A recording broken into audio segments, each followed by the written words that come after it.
물리적인 사무실이 중요하다고 생각하지 않거든요. 머릿속에 사무실이 더 중요하다고 생각합니다. 내가 일을 하고 싶은 건지 어떤 일을 해야 되는 건지 머릿속에만 있으면은요, 뭐 카페 가서 앉아서도 그거는 제 사무실이 되는 거고 차 안도 제 사무실이 되는 거거든요. 그것도 또 관점의 차이라고 저는 생각을 합니다. 국내 유일의 관점 디자이너 박용후. 그가 쓴 관점을 디자인하라라는 책은 우리 사회의 생각의 틀을 깨게 하고 관점이란 화두를 제시하며 큰 반향을 일으켰는데요. 기존에 당연하다고 여기던 것에 의문을 제기하며 관점을 바꿀 때 새로운 가치들이 보이기 시작하고 더 나은 삶을 살 수 있다고 주장해왔습니다. 새로운 비전과 변화를 갖고 싶다면 지금부터 그가 하는 말에 귀를 기울여 보시기 바랍니다. 제가 헤어 디자이너나 또 뭐 의상 디자이너나 네. 뭐 이런 거 많이 들어봤는데 관점 디자인은 처음인 것 같아요. 맞아요. 네네. 관점을 디자인한다는 게 이게 뭡니까? 관점을 디자인한다는 건요. 예전에는 이제 뭐 홍보이사, 네. 뭐 마케터 이렇게 얘기를 했었는데요. 네.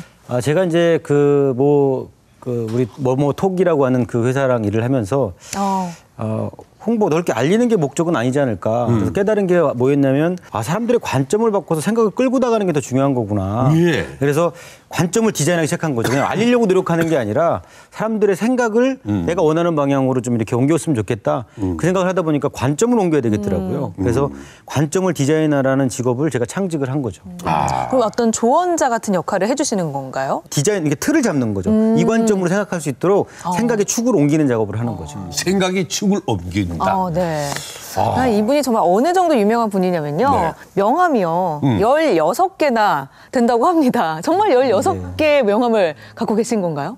네, 16개 회사에서 월급을 받고 있습니다. 어떤 업체들입니까? 대한민국 유명한 그 뭐뭐뭐 톡도 그렇고 무슨 팡이라는 게임도 그렇고 몇 개만 좀 나눠주시지. 네, 저 같은 사람들을 이제 자기가 갖고 있는 것들을 이제 n분의 1의 직업이라고 하거든요. 이렇게 나눠주는 거예요, 회사에 이렇게. 네, 그 회사들한테 필요한 것들을 이렇게 나눠주는 거고 소속돼서 일을 하는 게 아니라 네. 밖에서 이렇게 훈수 두는 역할을 하는 거죠. 근데 16개 회사에서 월급을 받는다고 하셨는데 네네. 이걸 동시에 일을 한다는 게 가능한 건가요? 그럼 다 회사마다 자리가 있으신가요? 아니요, 자리는 없고요. 저는 제 명함 뒤에 이렇게 써 있습니다. Here now. 지금 여기가 내가 일하는 곳이 주소고 사무실이다. 그래서 직장에 출근하고 물리적인 사무실이 중요하다고 생각하지 않거든요. 머릿속에 사무실이 더 중요하다고 생각합니다. 내가 일을 하고 싶은 건지 어떤 일을 해야 되는 건지 머릿속에만 있으면은요, 뭐 카페 가서 앉아서도 그거는 제 사무실이 되는 거고 차 안도 제 사무실이 되는 거거든요. 그것도 또 관점의 차이라고 저는 생각을 합니다. 박용후 씨의 가장 알려진 그 일이 톡하는 회사예요. 예, 홍보회사 전략 고문으로 활동을 하셨는데 지금은 퇴사를 하셨다고요. 전 퇴사라는 표현을 쓰지 않습니다. 퇴사라는 표현. 그러면? 졸업이라고 얘기를 합니다. 예? 졸업. 우리 학교를 졸업한다고 그러는데. 그러니까 퇴사했다, 잘렸다, 그만뒀다 이런 표현을 한다는 거는요. 다시 돌아가지 않겠다는 거거든요. 단절을 의미한다고 저는 생각을 했어요. 예. 그래서 졸업을 하면 우리가 학교도 뭐 홈커밍 데이도 해서 언제든지 갈 수 있고 추억할 수 있는 곳이 되잖아요. 예. 근데 내가 하는 일을 달성하고 나서 졸업을 하는 거하고 그만뒀다라는 것들하고는 전혀 다른 느낌으로 다가오더라고요. 그래서 저는 졸업이란 표현을 씁니다. 이야. 졸업. 그런데 함께 일하는 기업들이 다 요즘 청년들이 선호하는 기업들이에요. 그 비결이 뭡니까? 처음부터 그렇지는 않았고요. 예. 저는 제가 착한 사람들하고 일하는 게 제 기본적인 철학입니다. 착한 사람들하고 일하는 게 기본적인 철학. 네, 착한 사람들이 성공하는 시대가 된 거죠. 왜냐하면 이제 사회관계망이 이렇게 촘촘해지고 뭐 SNS도 발달되고 하면서 예전에는 뭐 돈으로 막을 수 있는 일도 있었고 여러 가지가 있었는데 이제 그게 불가능해진 거죠. 그래서 아마 점점 나쁜 기업들이 스스로 이렇게 걸러지는 어떤 계기가 있어서 다 걸러지는 일들이 많아질 거라고 생각합니다. 오늘은 어떤 주제로 이야기를 나눠볼까요? 저한테 이런 질문을 하세요. 왜 관점을 바꾸라고 얘기를 하느냐. 관점 바꾸는 게 뭐가 필요한 건데 그 질문들을 많이 하시거든요. 저는 이렇게 말씀드려요. 단언컨대 관점을 바꾸면 인생이 바뀐다고. 네. 지금까지 똑같은 관점이 계속 반복되면서 살았기 때문에 그것 때문에 그만큼밖에 안 된 거거든요. 사람의 인생의 폭은 관점의 폭하고 좀 비례하는 것 같다고 생각을 합니다. 그래서 관점을 바꾸면 뭐가 바뀌고 그걸로 인해서 어떻게 바뀌는지 그거를 아주 짧게 말씀드리고자 합니다. 박수로 저희.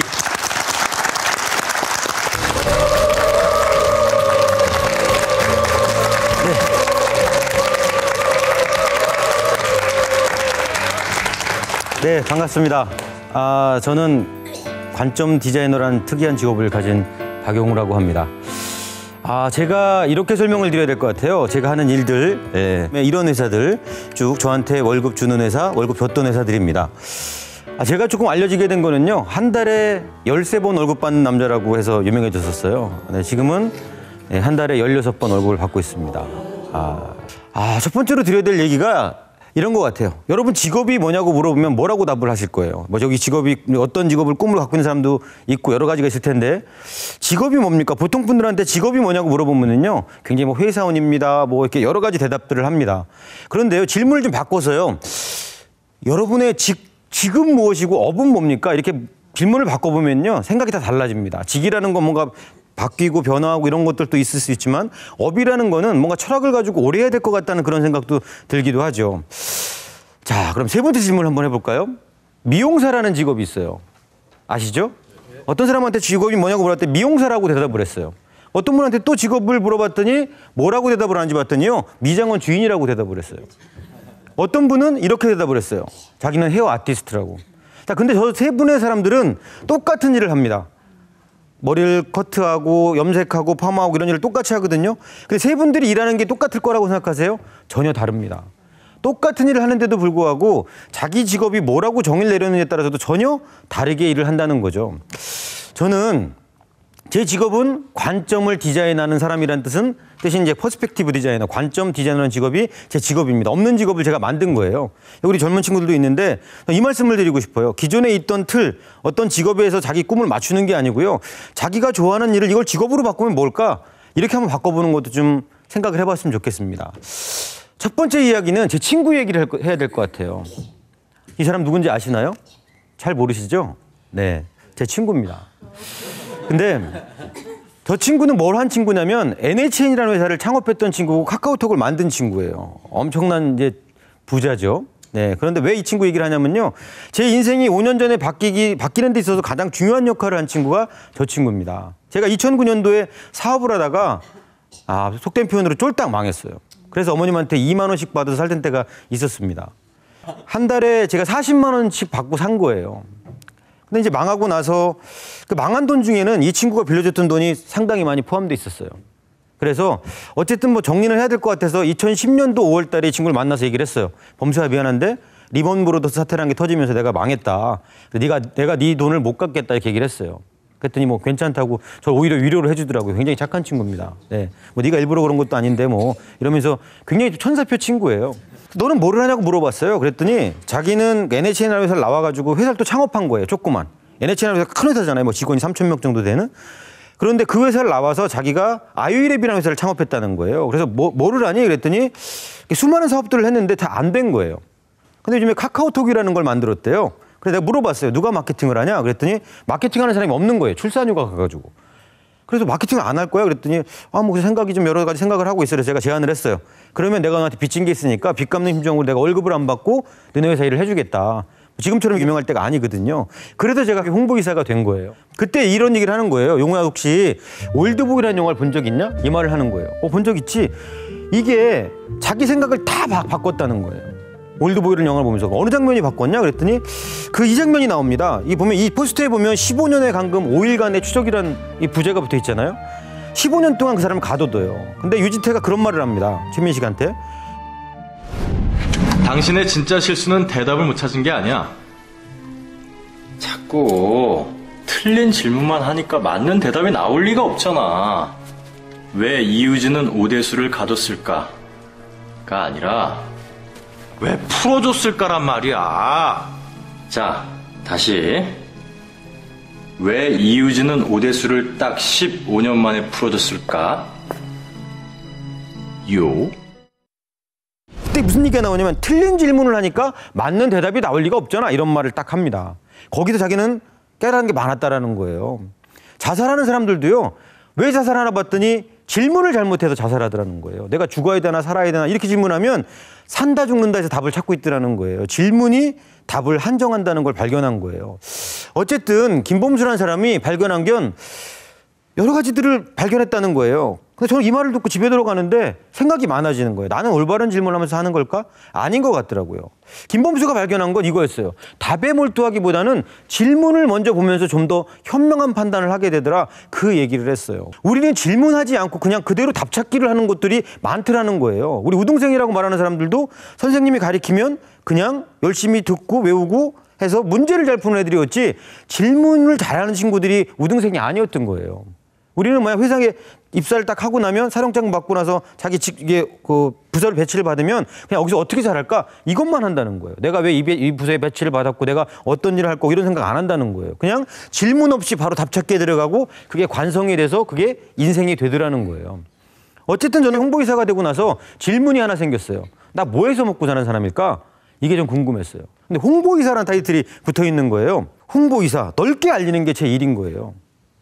근데 그게 아닌 것 같았어요. 내 직업을 딱 표현한 것 같지가 않았어요. 그래서 내 직업은 뭐해서 먹고 사는 사람이신 걸 계속 질문했어요. 홍보는 아닌 것 같다. 넓으롱 알리뽀. 넓게 알리는 게 목적일 수는 없겠는데 고민을 하다가 제가 동영상을 하나 봤어요. 이게 제 인생을 바꾼 동영상이에요.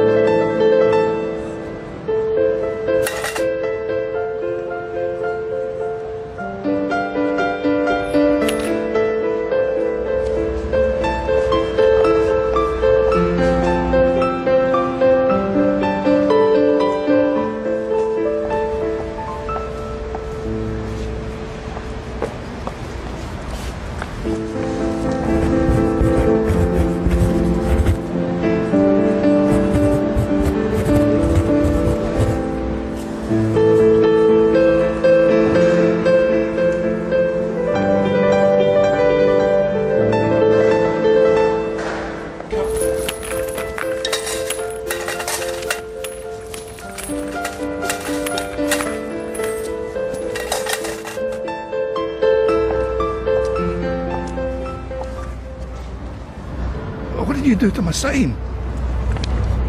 I wrote the saying, but in different words. Thanks, love.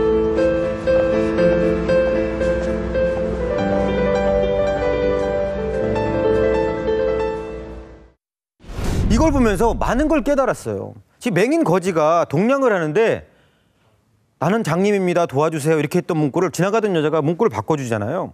아, 정말 아름다운 날인데 난 그걸 볼 수가 없군요. 사람들이 동냥을 막 많이 하는 거예요. 왜 동냥을 많이 하고 사람들의 행동이 왜 바뀌었을까를 봤더니 거지를 바라보는 관점이 바뀌었더라는 거예요. 아, 그때 깨달았어요. 중요한 건 비슷비슷한 앱들이 있는데 이런 것들이 기능적인 문제가 아니라 이걸 어떻게 해석되게 하는 게가 더 중요한 거구나. 그걸 깨달았어요. 여러분 이게 어떻게 보이세요? 앞모습도 볼 수 있고 옆모습도 볼 수 있는 그림입니다.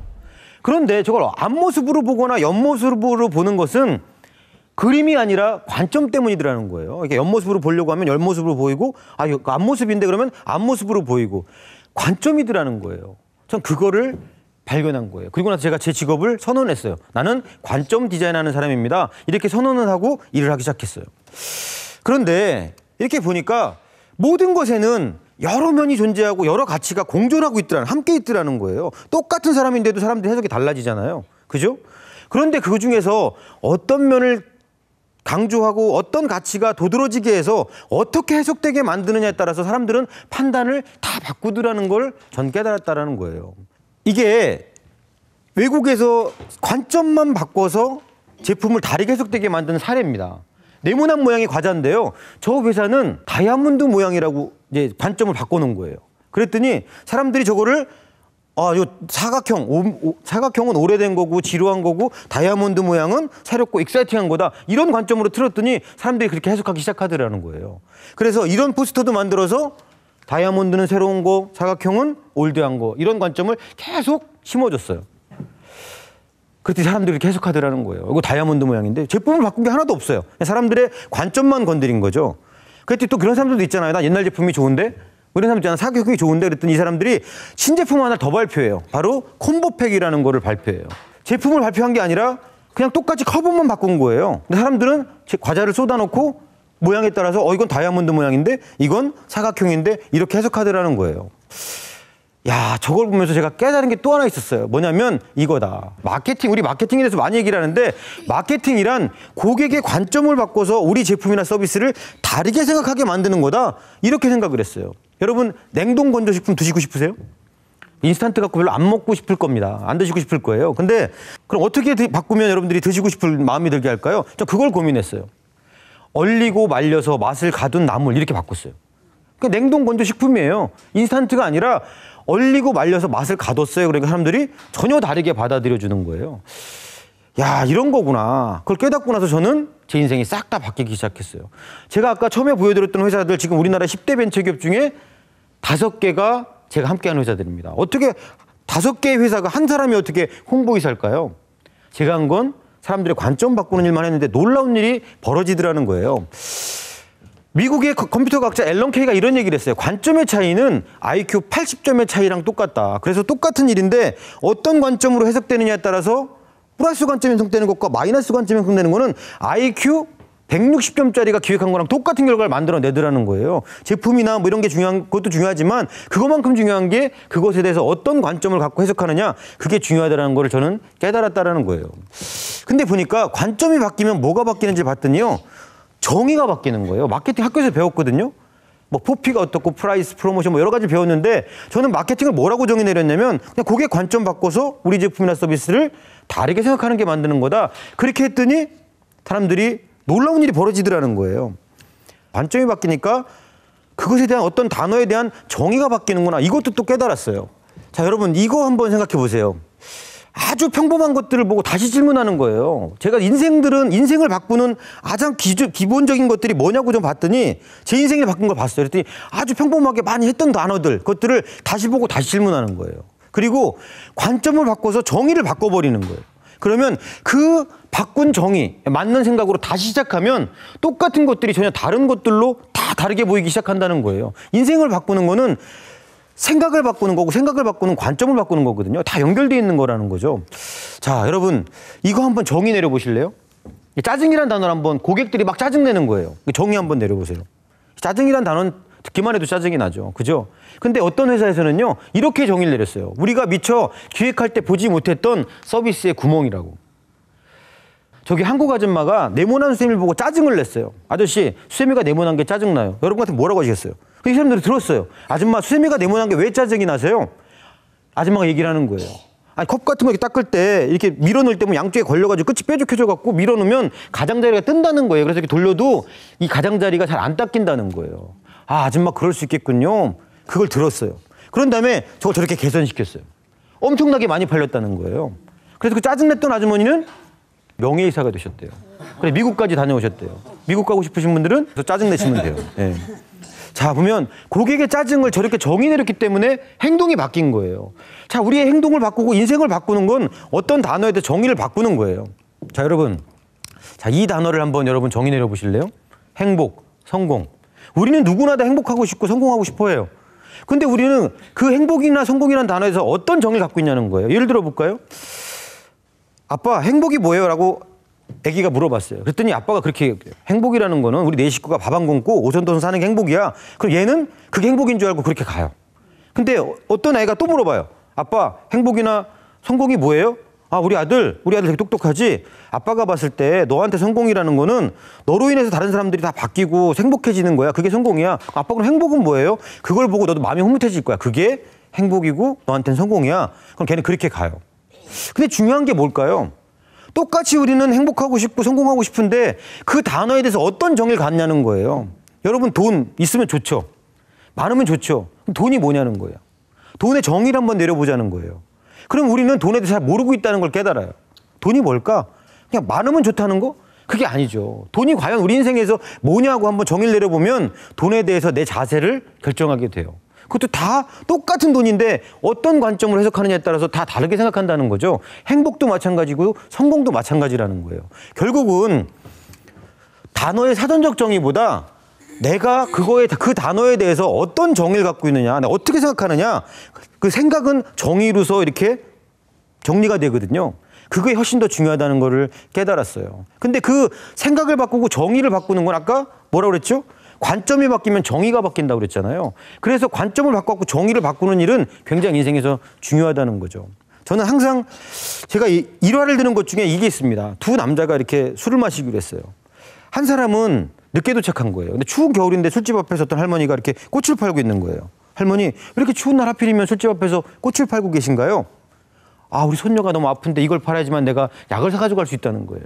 그 신사가 물어봅니다. 할머니, 그 꽃값이 얼마입니까? 10,000원만 주세요. 할머니, 그거는 약값이겠죠. 제가 5만 원 드릴 테니까 빨리 저거 약 사가지고 가서 먹을 것도 좀 늦니 먹어야지만 빨리 낫습니다. 할머니, 빨리 들어가십시오. 이 사람이 5만 원을 주고 10,000원 달라는데 5만 원을 주고 그것을 사갖고 들어가요. 참 착한 사람이죠. 근데 친구가 그걸 보더니 꽃 들고 들어온 친구를 보면서 손가락질을 해요. 야, 친구야, 너 앞에 있는 할머니한테 꽃 샀어? 어떻게 알아? 저 할머니 사기꾼이야. 저 할머니 아픈 손녀도 없고 맨날 그렇게 남들한테 사기치면서 꽃 파는 할머니야. 근데 이 남자가 화를 낼 거라고 생각했던 이 남자가 활짝 웃어요. 진짜? 정말? 저 할머니 아픈 손녀 없는 거야? 아, 정말 다행이다. 저 할머니 아픈 손녀 따서 걱정했었거든. 걱정 하나가 사라졌는 걸 하면서 친구가 건배를 탁 해요. 어떻게 생각하세요? 보통 사람들은요, 쫓아나가요. 왜? 4만 원 달라고. 그죠? 근데 그 사람은 다른 관점으로 해석한 거예요. 이 아픈 손녀가 없는 거, 저 할머니한테 아픈 손녀까지 있었으면 얼마나 더 비극적인 거야. 근데 아픈 손녀가 없구나. 이런 관점으로 해석한 거예요. 중요한 건 팩트도 중요하지만 그걸 어떻게 해석할까? 그게 더 중요하다는 거죠. 우리가 기독교에는 이단이라는 표현이 있습니다. 이단이라는 글자가 딱 보면 다를리 끝단이에요. 끝이 다르다는 얘기죠. 끝이 다르다는 얘기 뒤집으면 뭐예요? 처음은 같았다는 얘기예요. 맞죠? 그런데 우리는 그걸 갖다가 하나님 왜 성경책을 그렇게 쓰셔가지고 우리가 이렇게 해서 잘못 해석하게 만드나요? 그렇게 합니까? 아니죠. 우리 인생에서 모든 것들은 다 성경책처럼 우리 앞에 다 놓여 있는 거예요. 근데 그거를 우리가 어떻게 해석하느냐에 따라서 우리는 이단이 되기도 하고 정도를 걸을 수도 있다는 거예요. 그래서 제 이제 은사님입니다. 그리고 연세대학교에 김주환 교수님이란 분이 회복탄력성이라는 책을 쓰셨어요. 거기에 그런 얘기를 해요. 모든 사람이 역경이 없는 사람은 한 사람도 없다는 거예요. 다 있다는 거예요. 다만 역경을 어떤 관점으로 볼 거냐는 거예요. 위인들은 역경 없이 위인이 된 사람이 한 사람도 없다는 거예요. 다만 역경을 겪었을 때 그거를 떨어졌을 때 튕겨져 올라가는 힘이 센 사람들이 더 잘 되더라. 그것도 보면 역경을 어떤 관점으로 보느냐, 그것에 따라서 인생도 달라진다는 거죠. 저 여기 계신 여러분들한테 이런 말씀을 드리고 싶어요. 우리한테 벌어지는 일들은 우리가 다 해석하기 나름이라고. 저는 부정적인 사람들이 너무 싫어요. 부정적인 것과 부정적인 측면을 고려하는 건 전혀 달라요. 괜히 남이 뭐라면 딴지 걸고 뭐라고 욕하고 막 이렇게 나쁜 쪽으로만 해석하는 사람들 있잖아요. 저는 그 공자님이 논어에서 가르쳐도 안 되는 놈들은 가르치지 말란 말을 하는데 저는 이해가 안 갔어요. 왜 사람을 가르치지 말지? 부정적인 사람은 다 부정적으로 해석한다는 거예요. 그래서 부정적인 사람하고 어울리면 인생이 부정적이 돼요. 내가 부정적인 건지 아니면 부정적인 측면을 고려하고 있는 건지 그것도 한번 잘 봐야 된다고 생각합니다. 자, 우리한테 중요한 거는 똑같은 일들을 겪고 그런데도 위기인이 되는 사람들은 똑같은 것에 대해서 어떤 관점으로 해석하고 어떻게 해석을 달리했느냐에 따라서 인생이 바뀐다는 거죠. 여러분 앞에 많은 일들이 있을 겁니다. 그런데 그것들을 팩트가 중요한 거 아니라 그것도 중요하지만 그걸 내가 어떤 관점으로 해석하고 있느냐 그것에 따라 인생은 다 달라진다는 거죠. 여러분들은 오늘 벌어진 일에 대해서 어떤 관점으로 해석하고 있는지 한번 물어보셨으면 좋겠습니다. 이상 마치겠습니다. 감사합니다.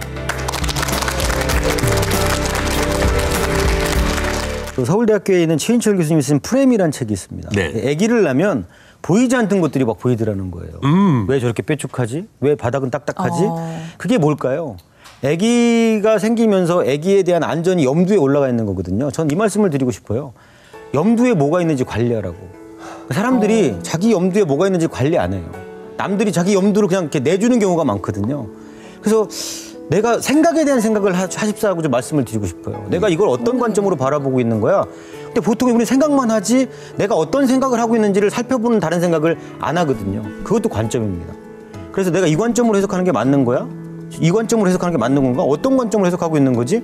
그걸 보면 자기 생각이 객관화돼서 보이기 시작한다는 거죠.